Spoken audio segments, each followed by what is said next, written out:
Hello friends, இந்த வீடியோவில் நம்ம சோனி தமிழ்ல ஒரு எபிக் வார் ஆக்ஷன் படமாக வெளியான Warriors of Heaven and Earth படத்தை இப்ப தமிழ் டப்பிங்ல வெளியிட்டிருக்காங்க. இந்த படம் எப்படி இருக்கு அப்படின்றத இந்த வீடியோல பார்க்க போறோம். இந்த படம் யூடியூப்ல அவைலபிளா இருக்கு, லிங்க் டிஸ்கிரிப்ஷன்ல கொடுக்குறேன், செக் பண்ணி பாருங்க. 700 AD வெஸ்டர்ன் சைனால டாங் டைனாஸ்டி நடந்த அந்த காலகட்டத்தை இந்த படத்துடைய கதைக்களமா எடுத்திருக்காங்க. சைனீஸ் ஆர்மியை சேர்ந்த லீ அப்படிங்கிறவர் பாத்தீங்கன்னா டர்கிஷ் பெண்களையும் குழந்தைகளையும் நான் தாக்க மாட்டேன் அப்படிங்கிற ஒரு கொள்கையை வச்சிருக்காரு. இது ஒரு சிப்பாய் கழகத்துல சேரும் அப்படிங்கிற மாதிரி சொல்லி அவர் சைனீஸ் ஆர்மில இருந்து நீக்கிடுறாங்க. தேடப்படும் குற்றவாளியா கோபி டெசர்ட்க்கு லீ போறாரு. கேரவன் சர்வைவர்ஸ் பாத்தீங்கன்னா இவருக்கு அடைக்கலம் கொடுக்குறாங்க. அவங்க ஒரு பழமையான ரெலிக்க ஒரு புத்த மதத்தை சேர்ந்த துறவி மூலமா எடுத்துட்டு போறாங்க. தனக்கு அடைக்கலம் கொடுத்த அந்த கேரவன்ஸை லீ ப்ரொடெக்ட் பண்ண ஆரம்பிக்கிறாரு. இந்த சூழல்ல சைனீஸ் ஆர்மி பாத்தீங்கன்னா லீயை கொல்றதுக்காக லாய்ஸி அப்படிங்கிறவரை அனுப்புறாங்க. அவர் அங்க வந்து பார்த்ததுக்கு அப்புறமா இந்த ரெலிக்கு கொண்டு போற ஒரு மிஷன்ல லீ இருக்கிறத அவர் பாக்குறாரு. லாய்ஸி பாத்தீங்கன்னா அந்த மிஷன் வந்து சக்சஸ்ஃபுல்லா முடிக்க வேண்டிய கடமை அவருக்கும் இருக்கு அப்படின்றத உணர்ந்து இவருமே லீக்கு வந்து ஹெல்ப் பண்ண ஆரம்பிக்கிறாரு. இது முடிஞ்சதுக்கு அப்புறமா லீயை கொண்டுடணும் அப்படின்ற ஒரு முனைப்போட அவர் இருக்காரு.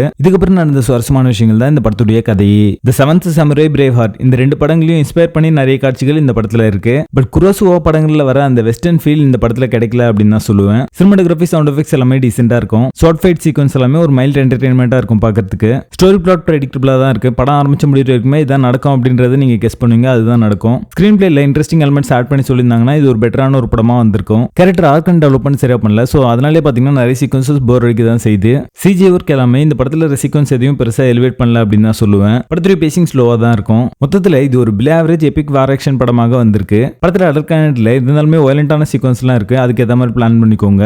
Warriors of Heaven and Earth படத்துக்கு எங்களோட ரேட்டிங் 4.5 out of 10.